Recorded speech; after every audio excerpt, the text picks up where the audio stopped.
Naglilinis ako sa loob. Yung dalawa busy dito sa labas. Ang dami ng tanim ni Shanghan guys, tapos dumami na ng sobra. Anaga, sumutong siya anak. Kada, baby. Nanihayaw, sama. Ang dami-dami na guys, napuno na dito. Kaya, dadalhin daw namin siya sa... dadalhin namin sa, bundok.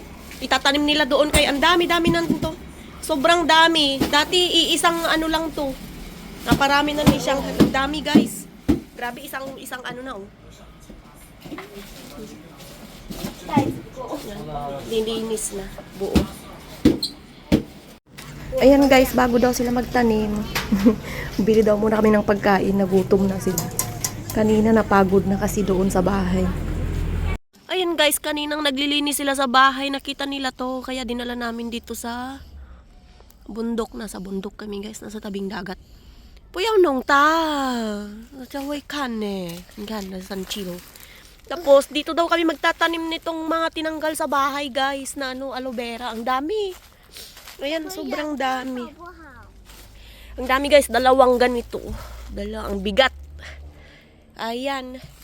So, dito tayo magtanim guys. Ayan. Ang rin dito. Dito sila laging nagbibisikleta.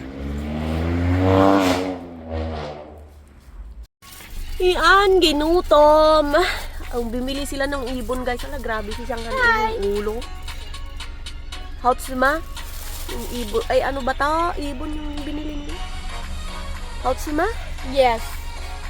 Hindi ako Hautsuma, bibi? Masarap daw guys yung ibon.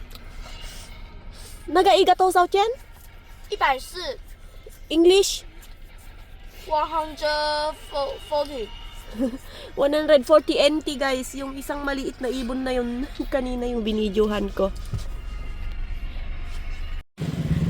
Ay, Diyos ko, itatanim daw niya lahat to guys. Ang dami-dami nito. Sabi ko, itapon na lang niya dun sa gilid. Ay, ang dami pang lamok. Ang daming lamok, yung ang kati-kati na pag nangagat yung itim. Ay, Diyos ko. Ang dami pa nito.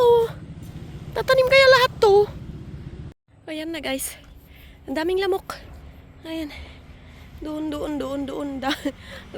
Ang gulo-gulo ng tanim namin. Ayan, doon sa kabila. Ay, ang daming lamok. Siya na daw magtanim lahat. Layasan ko siya. Ang ganda ng sikat ng araw guys. Pero nag-aaya na akong umuwi. Gusto ko nang magbabad sa tubig. Ang ganda ng... Ayan o. Kasi ang daming lamok kanyan sa tinaniman namin. Grabe. Lahat na sa kanya. Grabe. Dami ang init pa. Grabe. Mukha ko kakati ang gadiin. Daming kati-kati. Daming lamok. Maliliit. Maliliit na kulay itim.